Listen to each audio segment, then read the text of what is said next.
The bill paving the way for devolution of policing and justice was published at Westminster during the week. It's another step on the road to a justice and policing minister being appointed at Stormont. It's an issue that's had its fair share of political debate and wrangling, not least about what powers the new minister should have and who the new minister should be. In a moment, I'll be talking to one man tipped for the job, Alliance MLA Stephen Farry. Meanwhile, Kevin Sharkey has been compiling the likely shortlist of candidates for a job that might not be a bed of roses.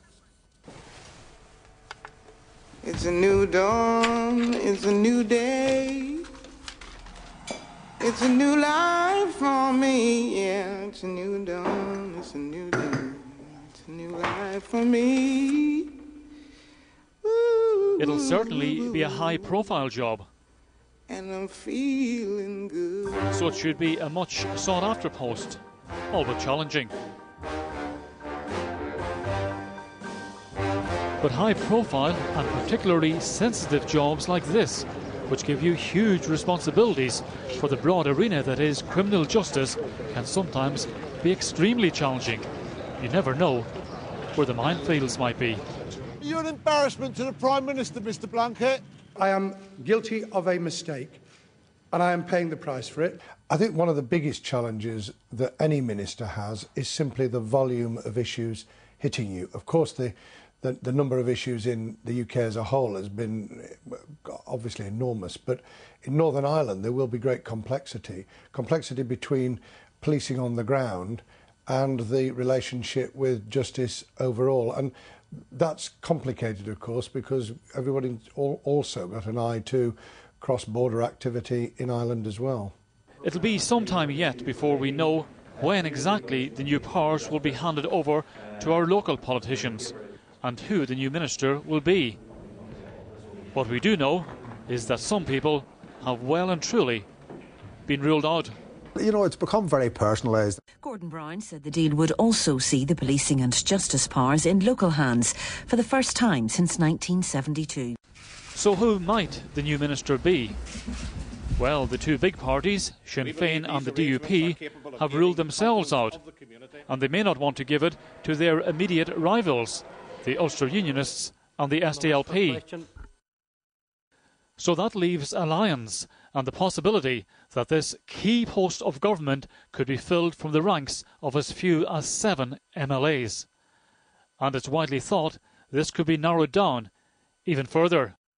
With such an option, out of our 108 MLAs, 105 of them, that includes all the big parties and most of the big hitters, would be sidelined for this big job. It's really interesting because the Public Prosecution Service and the Judiciary do not want to be brought in under a ministry. These students at a law class in the University of Ulster see a problem. But I do think that it will be difficult to find someone. Well, I'm assuming that. I don't know who those individuals are, to be fair. I mean, there could be an ideal candidate amongst them, and hopefully there is, because that's going to be a really good solution for everybody concerned. But I can appreciate that it mightn't be easy to find just the right person with such a small pool of candidates. That's a very small, small number of people to choose from. For such a vital, ministry, it should be somebody from one of the big parties. You're sure not ranking it very high up if you're giving it to a minority party.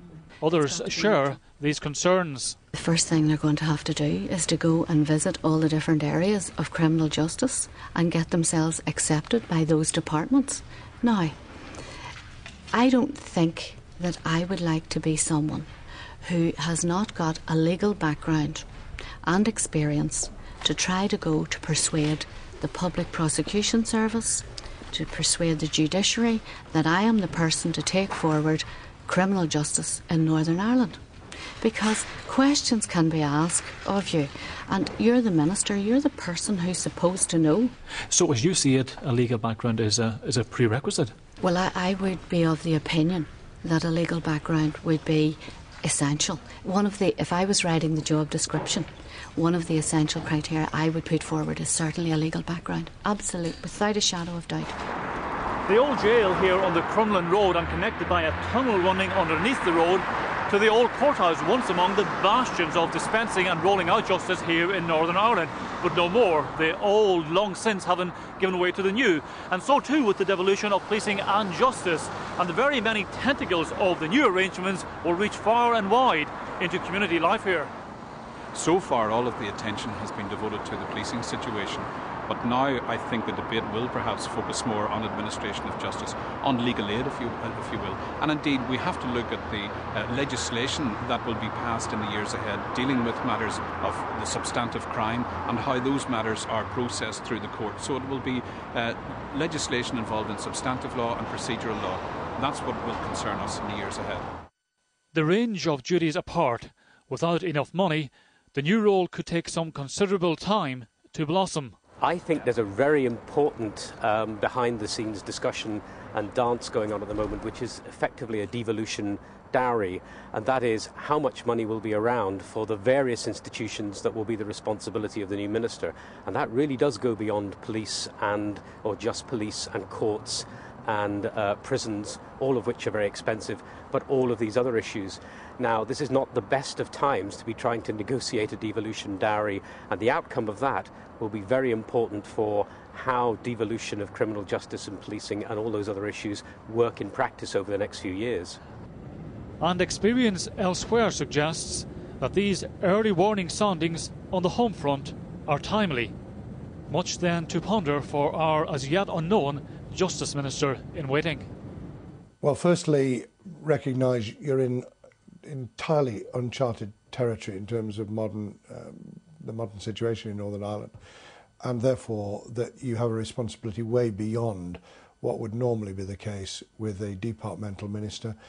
Secondly, order your priorities, and thirdly, be robust with those who think you can wave a magic wand, but remember in the end that you're being held to account by the public.